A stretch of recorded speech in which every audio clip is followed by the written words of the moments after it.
السلام عليكم يا حبايبي، عاملين ايه؟ يا رب تكونوا بخير وبصحة جيدة وطاعة دايما لله. كل سنة وانتم طيبين. عاملين وجبة بإفطار في رمضان زي ما انتم شايفين. عاملين الرقاق جميل خالص الناشف، وعاملين الفراخ المشوية والبسبوسة وعصير الفراولة. تعالوا يا حبايبي نشوف عملنا الوجبة في يوم من أيام رمضان ازاي. نبدأ بسم الله الرحمن الرحيم ونصلي على الرسول صلى الله عليه وسلم ونشوف مكونات. نعمل صينية رقاق ناشف ازاي. عندنا ده كيلو، بس انا حابين احنا بناخد بالواحدة. يعني مثلا بيبقى مثلا 4 تحت و4 فوق، او 5 تحت و5 فوق، على حسب ما بنحب سمكها عالي او يعني على حسب الموجود. فانا هعمل هنا اهوت بالعدد، يعني هحط مثلا ايه 5 تحت 5 فوق. هنا عندي كيسين لحمه مفرومه معصجاها بالبصل والثوم والفلفل الالوان زي ما انتم شايفين كده. وعندي شوربه سخنه زي ما انتم شايفين كده جاهزه. وعندي طبعا سمنه بلدي ولبن. مكونات سهله وبسيطه. اول حاجه انا هجهز الشوربه اللي هسقي بيها الرقاق. فانا بحط الشوربه ومتحدقه ومحطوطه توابلها وكل حاجه. ببتدي احط لها اللبن زي ما انتم شايفين كده لغايه لما يبيض لون الشوربه زي ما انتم شايفين كده. يعني قيمه ايه كوبايه على الاقل، ايه تبرد شويه. الشوربه سخنه جدا عشان هي المفروض الشوربه تكون فتره، يعني ما تكونش سخنه قوي ولا ساقعه زي ما انتم شايفين. احط لها معلقتين سمنه زي ما انتم شايفين كده. زي ما انتم شايفين كده شوربه جميله. هنحط بقى ايه ادي الصينيه بتاعتنا حضرناها كبيره صغيره. المهم اننا ايه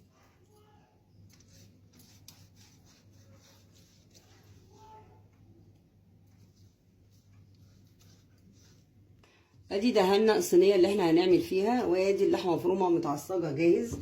وابتدي بقى ايه نمسك واحده واحده زي ما انتم شايفين كده. امسك واحده واحده وابتدي ايه اسقيها زي ما انتم شايفين كده من الوشين.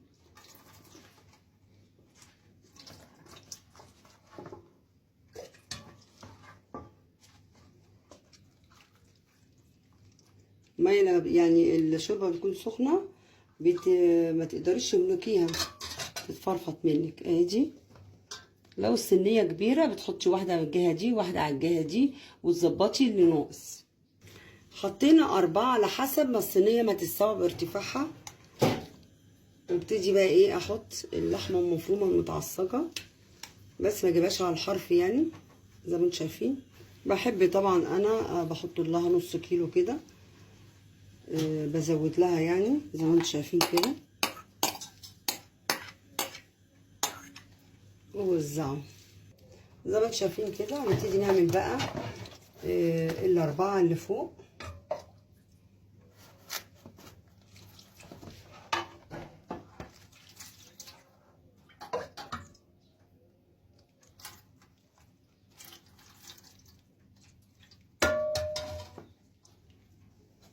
وابتدي بقى ايه اعمل لغايه ال4 التانيين وارجع لكم تاني.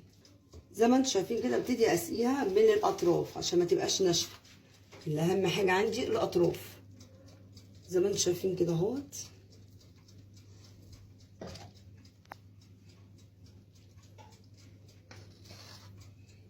ادي كده كبشتين ودي التالتة بس كده.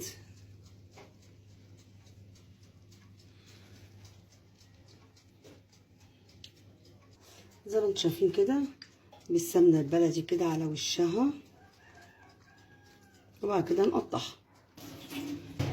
هنقطعها زي ما انتم شايفين كده قبل ما ندخلها الفرن. نعمل زائد وبعد كده فيه،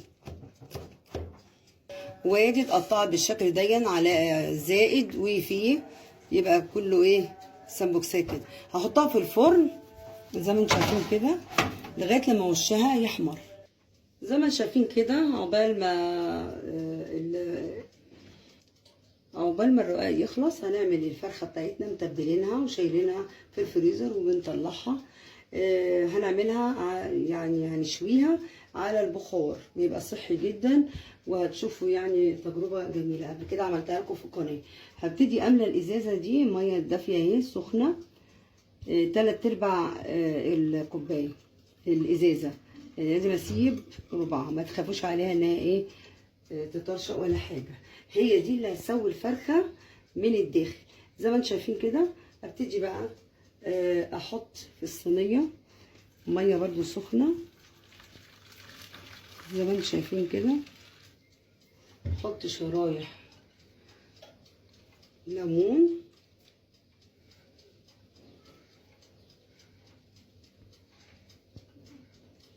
ورق لورا وعود قرفه وحبيتين حبهان زي ما انتم شايفين كده، ومعلقتين من التتبيله بتاعتنا اللي تبلنا بيها الفراخ، وورقتين عودين كرفسي. مش هقول لكم الكرفسي بيبقى عامل ازاي، قصدي زعتر. العيدان بتاعته جميله جدا زي ما انتم شايفين. هبتدي برضو ازود شويه اهو. تيجي بقى دي اللي هلبس فيها الفرخ دلوقتي. معلقتين كاتشب او صلصه، احط عليها شويه ماده دهنيه زيت عشان الفرخه تتحمص وتبقى جميله زي ما انتم شايفين. اقلبها وادهن الفرخه بتاعتي اللي انا متبلاها من 4 ساعات لليله، وممكن تفرزيها بالتتبيله بتاعتها الجميله. ممكن تجيبيها تتبليها بس تقعدي 4 ساعات يعني اقل حاجه. زي ما انتم شايفين كده هندهن الفرخه. حطيت لها معلقتين عسل اسود او صويا صوص، بتدي برضو ايه تحميصه جميله جدا. وابتدي بقى ادهن الفرخه بتاعتي من كل الجوانب، مسيبش حته الا لما ادهنها زي ما انتم شايفين كده. زي ما انتم شايفين كده غلفناها. طبعا التتبيله بسيبها لكم في صندوق الوصف، تتبيلي كل حاجه. طبعا هنا بكتف الرجل كويس عشان لما احطها هنا ما تتزحلقش وتقع. يعني لازم يبقى ايه نصها، هي الفرخه تنزل لغايه نصها عشان ما تطولش الميه. اكتفها وارجع لكم.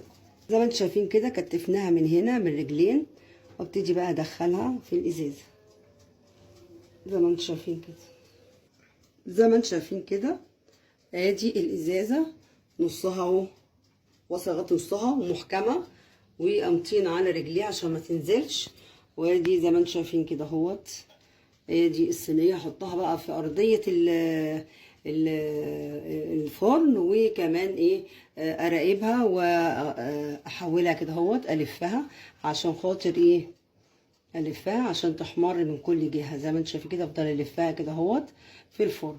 احطها بقى في الفرن تستوي على البخار. الميه اللي جوه الازازه ما تخافوش مش هتتكسر، هتعمل بخار تسوي الفرخه من جوه، مش هتلاقي فيها دم خالص، يعني حوالين العظم ما يبقاش فيه دم. والميه دي هتغلي وتديني برضو تديني سوى على البخار من بره وسوى من جوه جميله. حطها بقى في الفرن في ارضيه الفرن وارجع لكم تاني. بسم الله الرحمن الرحيم. لعمايل البسبوسه قدامنا المقادير اهيت سهله وبسيطه. عندنا 5 كوبايات كلهم انصاص ما عدا كوبايه واحده، هي كوبايه دقيق البسبوسه، ممكن تجيبيه سايب عند العطار. عندنا نص كوبايه دقيق اللي هو العادي بتاعنا الابيض، ونص كوبايه لبن، وكوبايه دقيق البسبوسه، ونص كوبايه سكر، ونص كوبايه زيت من النوع الكويس عباد او ذره. عندنا بيضتين. عندنا طبعا ده يعني خيار تحطيه فوق البسبوسه بظهريته كده اهوت عليه، وممكن تستغني عنه، ممكن تحطي فستق بندق زي ما انتم ما بتحبوا، دي بترجع لكم. عندنا معلقه ملح صغيره بنحطها على طول على الدقيق، وعندنا معلقه بيكنج باودر بحطها برده على الدقيق واقلبهم. يبقى هنا عندي ايه المكونات والفانيليا مع البيضتين، شويه فانيليا مع البيضتين. طبعا عندي من المقادير الشربات بتاعها لازم يكون يعني تقيل. كوبايه ونص ميه، لان الكوبايه دي بتستوعب كوبايه ونص، وكوبايه ونص سكر، وعصره ليمونه بعد الغليان، وبقعد 7 دقايق، لان انا بحب يعني البسبوسه عايزه الشربات بتاعها يبقى تقيل. اول حاجه هرفع الشربات على النار زي ما انتم شايفين كده، احطه على النار ونبتدي نعجن البسبوسه بتاعتنا.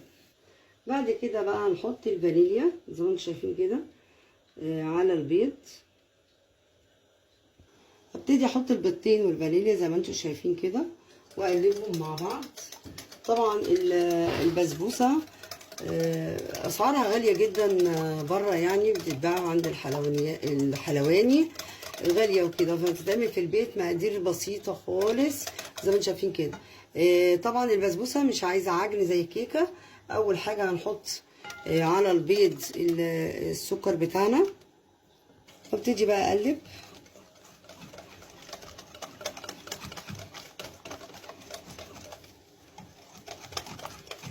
ادوب السكر كويس جدا.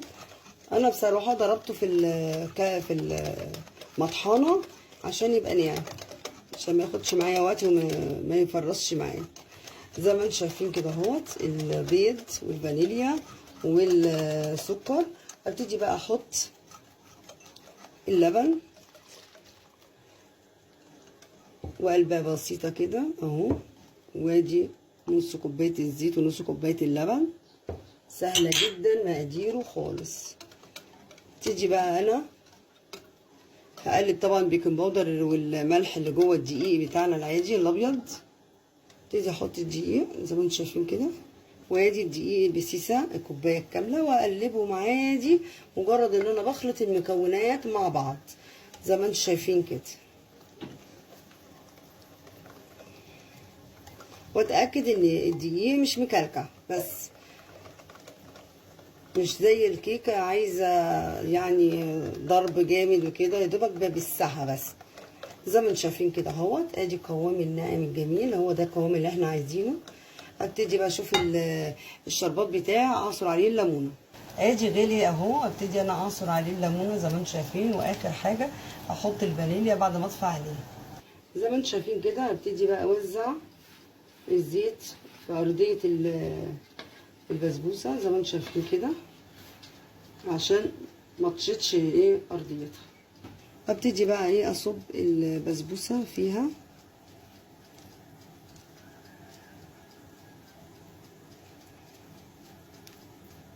زي ما انتم شايفين كده البسبوسه هنحطها في الفرن.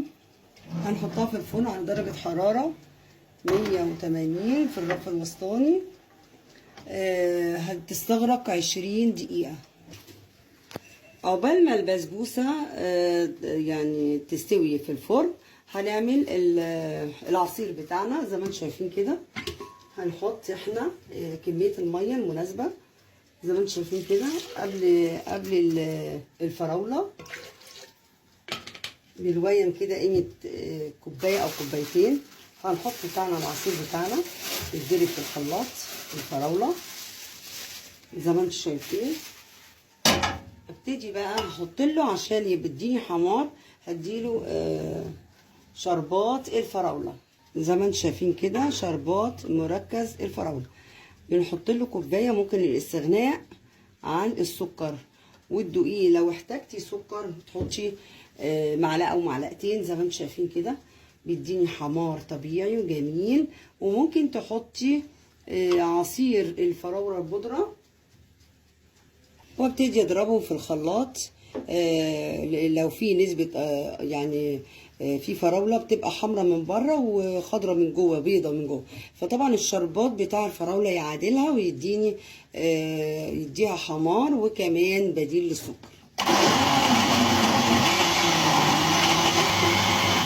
زي ما انتم شايفين كده اكمننا مفرزينها، في الخلاط بتتضرب بسرعه وتبقى طريه وجميله.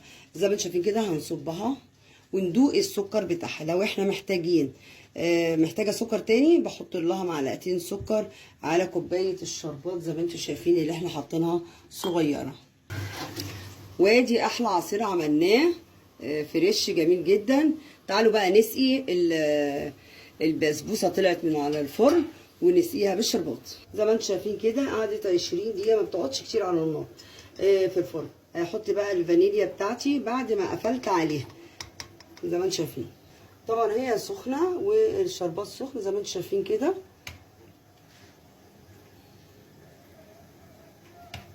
بسقيها ولما بتشرب الشربات يبقى هي كده ناجحه جميله زي ما انتم شايفين، زي الايه ما بتتباع في المحلات وجميله زي ما انتم شايفين كده. شربت الشربات بتاعها جميله في غايه الجمال. وادي العصير، يبقى عملنا الحلو وعملنا العصير في غايه الجمال. وادي وجبه جميله خالص، وجبه في رمضان، رقاق وفراخ المشويه خطيره خطيره، وعصير الفراوله والبسبوسه الجميله الخطيره زي ما انتم شايفين كده. يا رب تكون الوجبه نالت اعجابكم وتقدروا تطبقوها. واترككم في رعايه الله وامنه، واترككم فيديو جديد قدر لنا البقاء، ودمتم بيدكم عمرانه بذكر الله. والسلام عليكم ورحمه الله تعالى وبركاته.